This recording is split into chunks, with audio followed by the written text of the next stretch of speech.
여러분 반갑습니다. 핵인싸 이경훈 선생님입니다. 오늘은 신경계와 호르몬, 마지막 내용이죠. 세 번째, 몸의 기능을 조절하는 호르몬에 대해서 살펴보도록 하겠습니다. 네, 우리 교과서는 150쪽을 펴시면 되겠고요. 이 단원을 배우면 오늘의 학습 목표 한번 읽어볼까요? 시작! 호르몬이 몸의 기능 조절에 관여함을 알고 호르몬과 신경의 작용으로 뭐가? 항상성이 유지됨을 설명할 수 있다. 그러니까 오늘 공부할 내용의 핵심 단어들을 뽑아보자면 호르몬이란 무엇이냐 살펴볼 거고요. 그리고 항상성이라는 게 무엇인지 알아보도록 하죠. 자, 그럼 호르몬에 대해서 살펴보도록 하죠. 우리 몸은 기온이 변해도 체온을 일정하게 유지한다. 대략 몇 도 정도로 유지하고 있죠? 우리의 체온 하면 딱 떠오르는 숫자. 그렇죠. 36.5도가 보통 제일 기본적으로 떠오르죠? 그 36.5도에서 크게 변하지 않는 범위 내에서 일정하게 유지를 하고 있습니다. 거기서 한 3, 4도만 변해도 너무 고열이 나서 쓰러질 지경이거나 또는 저체온증이라고 표현할 정도로 36도 내외로 우리의 체온을 유지하고 있죠. 이와 같이 우리 몸은요, 몸 안팎의 환경이 변하더라도 적절하게 반응을 해서 몸의 상태를 일정하게 유지를 하고 있어요. 그래야 우리가 살 수 있으니까. 여름이라고 바깥 온도가 40도라고 우리 몸 온도가 40도까지 올라가고 겨울의 온도가 영하 20도라고 몸의 온도가 영하 20도까지 낮아지는 게 아니란 얘기인 거죠. 이렇게 몸의 상태를 일정하게 유지하는 성질을 뭐라고 부른대요? 항상성이라고 합니다. 줄 좀 쳐놓을까요? 우리 몸은 몸 안팎의 환경이 변해도 적절하게 반응하여 몸의 상태를 일정하게 유지하는 성질이 있는데 이를 항상성이라고 하고요. 이 항상성은 뭐로 유지가 되느냐? 첫 번째, 신경을 통해서. 두 번째, 호르몬의 작용을 통해서 일정하게 유지가 되고 있다. 그렇다면 신경이라는 건 우리가 앞 시간까지 공부를 했습니다. 자극을 전달해주는 통로가 신경이라고 부르는 건데 그럼 호르몬은 뭐냐? 그 밑에 줄에 나와 있죠? 같이 읽어볼까요? 호르몬은 내분비샘에서 만들어져 특정 세포나 기관으로 신호를 전달하여 몸의 기능을 조절하는 물질입니다. 물질. 내분비샘이라고 하면 내자죠? 우리 몸 안 어딘가에서 분비되는 물질을 호르몬이라고 부르는 건데, 뭐 대표적으로 교과서 152쪽에 보면 이자, 그림 속에 이자라는 기관도 있고요. 그다음에 간, 이런 데서 만들어지는 물질, 뭘 하기 위해? 신호를 전달해서 몸의 기능을 조절하기 위해서 만들어지는 물질을 호르몬이라고 부른다. 그 종류에 따라 그 역할이 다르다고 되어 있는데, 여러분이 알고 있는 호르몬 어떤 게 있습니까? 일단 뭐 혈당 조절, 이따 자세히 살펴보겠지만 혈당 조절과 관련된 호르몬은 인슐린이 가장 대표적이고요. 그 다음에 뭐 성호르몬도 종류가 많죠. 에스트로겐, 프로게스테론 이런 것들이 있고 그 다음에 또 뭐가 있을까요? 체온 조절과 관련해서는 티록신이라는 호르몬도 있습니다. 그러니까 이 호르몬의 종류에 따라서 하는 역할이 차이가 있다라는 얘기인 거죠. 그 다음, 호르몬이 어떻게 작용하냐? 두 번째 줄에 나와 있네요. 호르몬은 내분비샘에서 어디로 분비돼요? 혈액으로 분비된 다음에 그 혈관을 타고 온 몸으로 이동해서 그 호르몬이 작용할 특정 세포에 작용을 하게 된다. 자, 그렇기 때문에 신경과 호르몬 둘 다 우리 몸의 상태를 조절하는 그런 역할을 하고 있지만 좀 작용하는 시간의 차이는 좀 있습니다. 예를 들어 신경 같은 경우는 우리 전 시간에 문제도 풀었었는데 자극이 와서 뇌를 거쳐서 다시 움직이기까지 그 시간이 어느 정도 걸린다고 그랬어요? 뇌를 거치고 오더라도 한 1.5초에서 2초 정도면 된다고 얘기를 했었죠? 기억이 안 나지? 1.5가 아니죠. 0.15초에서 0.2초. 굉장히 짧은 시간 안에 자극과 반응이 다 일어납니다. 반면에 호르몬 같은 경우에는 분비돼서 혈관을 타고 혈액과 함께 이동을 해서 그 세포까지 도달을 해서 작용을 해야 되기 때문에 신호가 천천히 전달이 됩니다. 하지만 우리 몸 곳곳으로 쫙 보낼 수가 있기 때문에 효과가 좀 더 지속적이고 넓은 범위에 걸쳐서 나타날 수 있는 게 호르몬이다. 이렇게 이해를 하시면 될 것 같습니다. 자, 그러면 호르몬과 신경이 작용하는 과정을 다시 한번 그림을 보면서 비교를 해보죠. 자, 그림 4-13을 보면요. 신경이 작용하는 과정. 신경은 뭐를 통해서? 뉴런을 통해서 신호를 전달하는 반면에 호르몬은요? 혈관을 통해 그 혈액의 흐름과 함께 온 몸으로 퍼져나가서 그 호르몬이 작용할 수 있는 특정 세포에 도착하게 되면 그 신호를 전달해서 작용할 수 있다. 라는 차이가 있는 거죠. 그래서 뉴런을 통한 신경을 통해서 전달하는 과정은 굉장히 빠른 시간 내에 일어나는 반면에 호르몬은 천천히 하지만 보다 넓은 범위에 지속적으로 작용할 수 있다라는 특징이 있겠습니다. 자, 옆쪽으로 갑시다. 자, 이번에 신경구 호르몬이 상상성을 어떻게 유지하는지 살펴볼 텐데요. 총 두 가지 상황을 보겠습니다. 첫 번째는 체온 조절 과정. 두 번째는 혈당량, 우리 몸속에 당이 얼마나 있는지 그 혈당량을 조절하는 과정을 통해서 항상성을 어떻게 유지하고 있는지 알아보도록 할게요. 자, 이제 여름이다 보니까 밖에 온도가 높아지죠? 조금만 걸어 다녀도 어때요, 요즘? 굉장히 춥고, 그러다 보니까 땀이 굉장히 많이 납니다. 그렇죠? 또는 추운 겨울이 되면, 추우면서 몸도 떨리고, 이렇게 웅크리게 되기 마련인데, 이러한 반응은요, 주위의 온도 변화에 따라서 체온이 달라졌기 때문이고요. 체온을 일정하게 유지하기 위해서 이런 변화가 일어나게 되는 건데, 그럼 어떤 과정을 통해서 체온이 조절되냐? 아래 있는 그림을 한번 봅시다.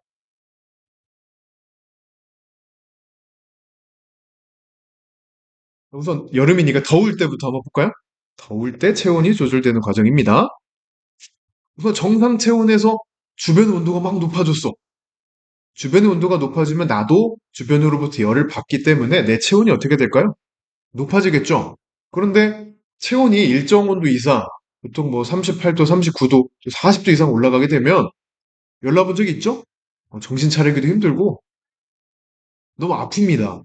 그렇기 때문에 이 고온의 자극이 뇌로 전달이 되게 되면 어떤 일이 벌어지냐? 이 아래에 있는 네모 박스를 잘 봐주세요. 피부에 있는 혈관이 확장되고요.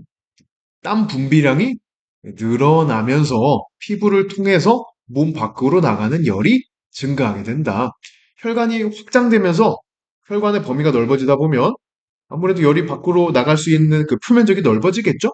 그리고 땀이 많이 나게 되면 땀이 증발, 기화되는 과정에서 우리 몸에 있는 열을 뺏어서 날아가기 때문에, 기화열이죠. 열을 뺏어서 날아가기 때문에 우리의 체온이 낮아지도록 만들어주는 효과가 있다. 자, 이거는 뇌를 거치는 과정이다 보니까 뭐라고 할 수 있겠어? 신경을 통해서 조절된다라고 볼 수가 있겠고요. 반면에 추울 때는 주변 온도가 낮아요. 그러면 내 온도가 36.5도 정도 되고 주변의 온도가 뭐 영하 20도야. 열이 어디서 어디로 가겠어요? 나한테서 바깥쪽으로 열이 이동을 하겠죠. 열을 뺏기니까 체온이 낮아지겠죠. 춥습니다. 춥다라는 그 자극을 뇌로 보내주는 거죠. 그러면 뇌에서 판단을 합니다. 뇌에서 판단을 해서 다시 신호를 보내주는 거죠. 어떻게? 혈관. 이번에는 수축해서 몸 밖으로 나가는 열을 감소시켜라. 라고 하고, 그다음에 근육이 떨리게 하면서 몸속 열 발생량이 증가하도록 해줍니다. 그러니까 몸 안에서 근육이 떨리면서 열이 발생하도록 해줘서 체온을 높여주는 거죠. 근데 이것뿐만 아니라요, 호르몬도 이때는 작용을 하는데요. 이 목 쪽에 갑상샘이라는 곳이 있어요. 갑상샘. 이 갑상샘에서 어떤 호르몬? 티록신이라는 호르몬이 분비가 되는데, 이 티록신은 어떤 역할을 하는 호르몬이냐면, 세포 호흡을 촉진해서 몸속의 열 발생량을 증가시켜주는 호르몬이 되겠습니다. 그러니까 티록신은 세포 호흡 뭐 해주는? 촉진시켜주는 호르몬이다. 라고 이해를 할 수가 있겠는데, 여기서 세포 호흡이라는 거 옛날에 공부한 적이 있었을 거예요. 광합성 호흡 할 때 등장한 적이 있었죠.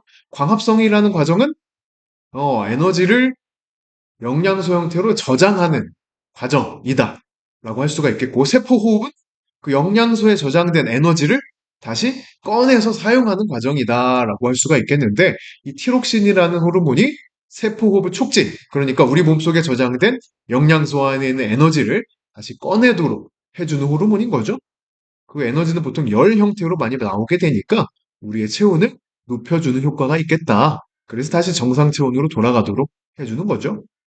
추운 날은 추위에 떨기만 해도 금방 배가 고파지는데 뭐 항상 배가 고픈 사람도 있지만 추위에 떨면 더 많이 배가 고파지는데 그 이유는 체온 조절하는데 많은 에너지를 사용하고 있기 때문에 그렇다. 이렇게 이해할 수도 있겠네요. 자, 그럼 방금 그림을 보면서 설명했던 내용, 아래 내용을 보면서 줄치면서 정리를 해봅시다. 체온이 정상보다 높아지면 뇌에서 신호를 보내서 피부에 있는 혈관을 확장하고요. 땀 분비량을 늘려요. 그렇게 되면 몸 밖으로 열이 많이 나가기 때문에 체온이 낮아지게 된다. 반면에 체온이 정상보다 낮아지게 되면요.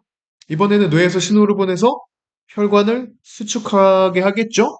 그리고 몸의 근육을 떨리게 해서 몸 내부에서 열을 발생시킵니다. 그 결과 혈관이 수축됐으니까 몸 밖으로 열이 적게 나가게 되고요. 몸 안에서 열이 발생하기 때문에 체온이 높아지게 된다. 그 다음에 어린아이 같은 경우에는 갑상샘에서 분비하는 티록신의 작용으로 체온을 조절하기도 하는데 체온이 낮아지면 티록신 분비량이 늘어나서 뭐가 촉진돼요? 세포호흡이 촉진돼서 열이 많이 발생하게 된다. 한번 넘겨서 교과서 152쪽을 보겠습니다. 앞서 우리 몸이 체온을 일정하게 유지하기 위해서 신경과 호르몬의 작용이 있다라는 얘기를 하고 왔는데 체온뿐만 아니라 혈당량 또한 일정하게 유지를 해야만 하죠. 왜 그러냐? 우리 혈액 속에 포도당이 들어있는데요. 포도당이 왜 들어있을까? 왜 혈액 속에 포도당이 들어있을까? 그죠? 세포 호흡을 위해서입니다. 세포들이 살아가려고, 우리가 살려고. 세포들이 살려면 에너지가 필요하죠? 그 에너지는 어디에 저장되어 있습니까? 영양소. 대표적으로 포도당과 같은 영양소의 에너지가 저장되어 있기 때문에 세포 곳곳으로 이 영양소, 포도당을 전달을 해주는 역할을 혈액이 하고 있잖아요. 그러다 보니까 혈액 속에는 일정한 양의 포도당이 항상 유지가 돼야 된다. 어느 정도 유지가 돼야 되냐면 혈액 100ml 당 보통 한 70에서 90mg 정도의 포도당이 들어있다고 합니다. 그러니까 세포흡을 좀 많이 해가지고 이 포도당을 많이 쓰게 되면 혈당이 좀 낮아지겠죠? 그럼 어떻게 해야 돼? 음식을 다시 먹거나 아니면 저장되어 있던 영양소에 저장되어 있던 당을 꺼내서 혈당량을 높여줘야 되는 과정이 필요하겠고요. 또 반대로 혈액 속에 혈당이 너무 높아, 당이 많아. 그러면 이 당을 다시 낮춰서 적정한 수준으로 유지시켜주는 과정이 필요하겠죠. 혈액 속에 포도당이 너무 많으면 그리고 이게 영양소로 저장되는 과정이 잘 일어나지 않으면 좀 이따 병 관련해서 얘기하겠지만 이게 몸속에 너무 과잉이니까 어떻게 되냐? 소변으로 빠져나가요. 이러한 병을 당뇨병이라고 부르게 되는데 어찌됐건 혈액 속에 포도당의 양, 즉 혈당량이 일정하게 유지가 돼야 된다. 어떤 과정을 통해 일정하게 유지가 되냐? 내용을 보면서 살펴보죠. 첫 번째 줄부터 볼까요? 우리 몸은 체온 외에도 혈당량을 일정하게 유지한다. 혈당량 조절 과정에는 어디에서? 이자라는 기관에서 분비하는 호르몬이 인슐린과 인슐린과 글루카곤이 관여를 합니다. 그 중에 인슐린은 뭐 하는 역할을 해요? 혈당량을 낮춰주는 역할을 하고 있고요. 글루카곤은 혈당량을 높여주는 작용을 하고 있다. 그림을 보면서 좀 더 자세히 살펴보면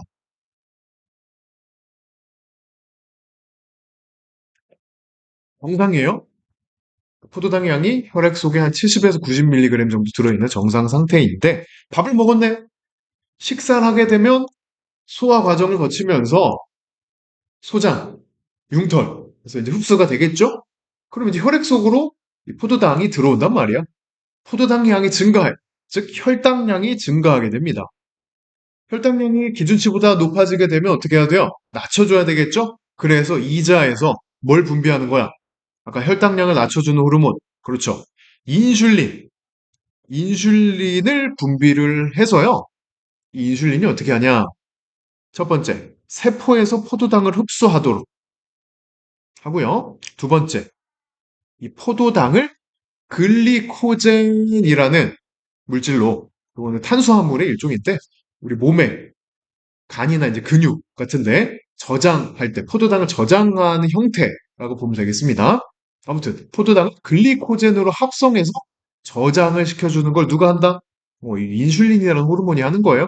그럼 어쨌든 포도당을 세포에서 흡수하고 글리코젠으로 저장을 하게 되면 결국 혈액 속에 들어있는 포도당의 양 자체는 줄어들게 되겠죠?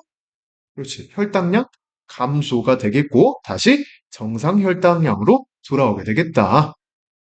반면에 식사하고 난 시간이 좀 많이 경과했어요. 그러면 포도당이 공급되지 않은 상태니까 밖에서 안쪽으로 우리 몸에 있는 혈액에 있는 포도당들을 많이 사용했겠죠, 세포들이. 그럼 기준치보다 좀 낮아진 상태가 되겠습니다. 혈당량 감소. 감소하게 되면 어떻게 돼요? 이자에서 이 호르몬을 분비를 시키는 거죠. 뭐예요? 혈당량을 높여주는 호르몬? 글루카곤. 글루카곤이라는 호르몬을 분비를 해주게 되면 가 합성해서 저장한 글리코젠이란 탄수화물이 있다 했죠. 이 글리코젠을 다시 포도당으로 분해를 해서 혈액으로 내보내주는 역할을 합니다. 누가? 글루카곤이요. 그럼 글리코젠이 포도당으로 바뀌어서 다시 혈액으로 나오니까 혈당량이 어떻게 되겠어요? 증가하게 되겠고 다시 정상 혈당량으로 돌아오게 되겠다. 그래서 이자에서 분비되는 인슐린과 글루카곤이라는 두 호르몬의 작용으로 우리 체내에 있는 혈당량이 일정하게 유지되는 것. 이것 또한 항상성이다라고 볼 수가 있겠네요. 자, 그렇다면 우리가 공부한 이 호르몬의 분비에 이상이 생기게 되면 어떤 일이 벌어지겠냐? 호르몬이 하는 역할이 항상성 유지라고 했잖아요. 그 항상성 유지가 잘 안 될 확률이 높겠죠?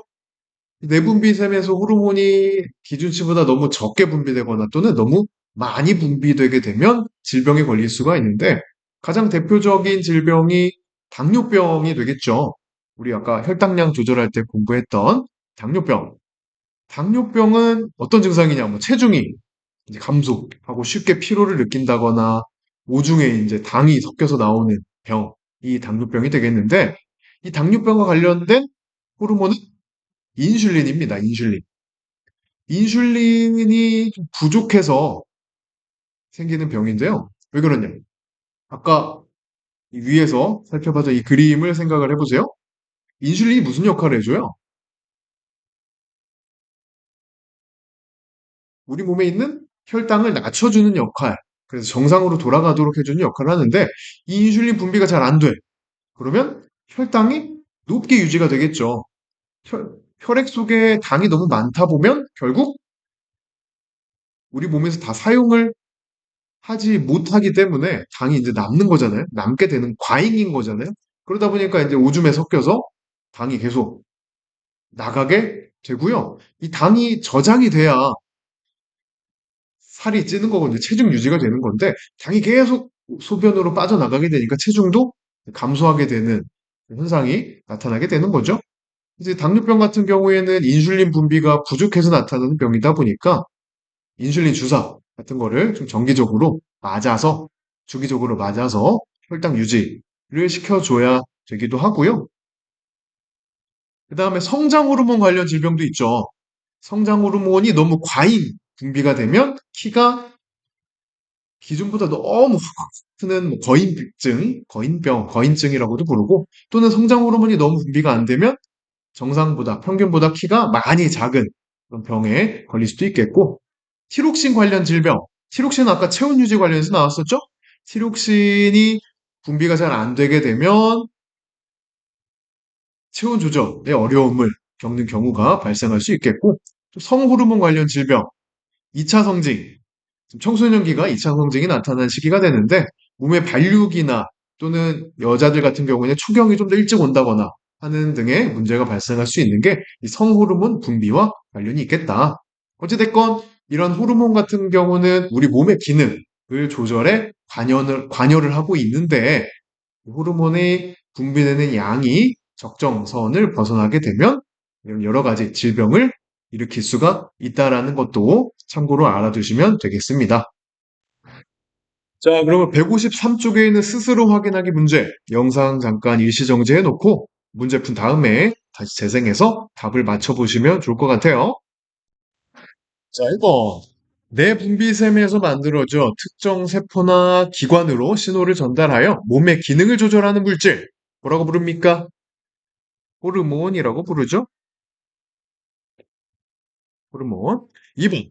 우리 몸이 몸 안팎의 환경이 변하더라도 적절하게 반응해서 몸의 상태를 일정하게 유지하는 성질. 이걸 뭐라고 부르죠? 항상 일정하게 유지하는 성질입니다. 그래서 항상성이라고 부릅니다. 3번. 점심을 먹었을 때랑 축구를 했을 때 각각 몸속에서 일어나는 혈당량의 변화를 혈당량이 조절되는 과정을 이자에서 분비하는 호르몬과 관련해서 설명해봐라. 이거 어떻게 되겠니? 일단 밥을 먹었어요. 점심을 먹게 되면 혈액 속에 혈당량이 증가하게 되겠죠? 증가하게 되면 이자에서 뭐가 분비돼요? 혈당을 낮춰주는 인슐린이 분비가 돼서 혈당량이 정상으로 돌아오게 되겠고요. 반대로 축구했어요. 또는 달리기 했어요. 격하게 운동했어. 운동을 하게 되면 혈액 속에 있는 포도당을 세포들이 호흡하는데 많이 썼겠죠? 그러면 당이 많이 낮아진 상태니까 다시 혈당을 높여줘야 되겠죠? 높이려면 이자에서 어떤 호르몬이 어떤 호르몬이 글루카곤이 분비가 돼서 저장되어져 있던 포도당을 다시 혈액 속으로 분비가 되도록 해주죠. 그럼 다시 혈당량이 높아지게 될 수가 있겠습니다. 그 다음에 오른쪽 세 번째 열쇠. 더울 때와 추울 때 각각 체온은 어떻게 조절되는가? 더울 때는요? 더울 때는 고온 자극이 뇌로 가면 뇌에서 혈관 늘려라 확장시키고 또 땀도 많이 나게 해서 체온을 낮춰주게 되겠고요. 추울 때는요? 그 저온 자극이 뇌로 가서 어, 혈관 수축해라 또 있지만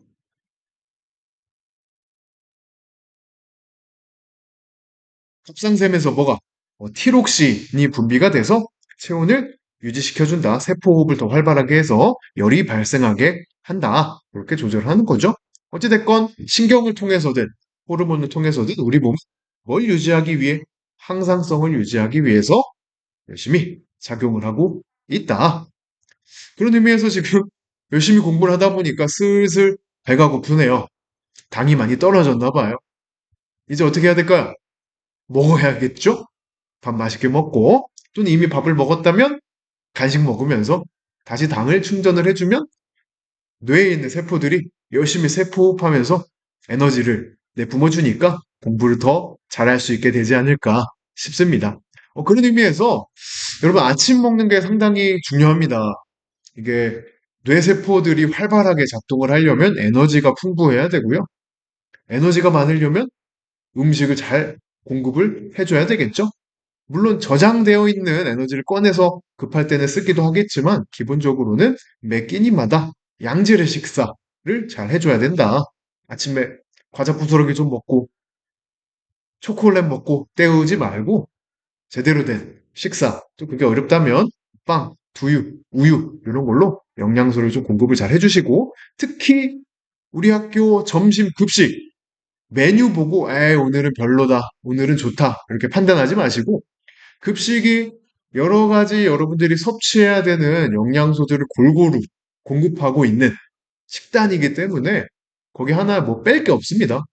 내가 스스로 영양사도 아니면서 판단해서 요건 빼고 요건 먹고 이렇게 하지 마시고 골고루 먹는 습관을 들여 놓으면 여러분의 건강을 위해서도 또 성장을 위해서도 많은 도움이 되지 않을까 싶은 생각이에요. 자, 이렇게 해서 3시간에 걸쳐서 우리 몸에서 일어나는 신경계, 그다음에 호르몬에 대해서 살펴보았습니다. 1학기 동안 과학 공부하느라 너무 수고 많았고요. 선생님은 2학기 때 다시 돌아오도록 하겠습니다. 안녕.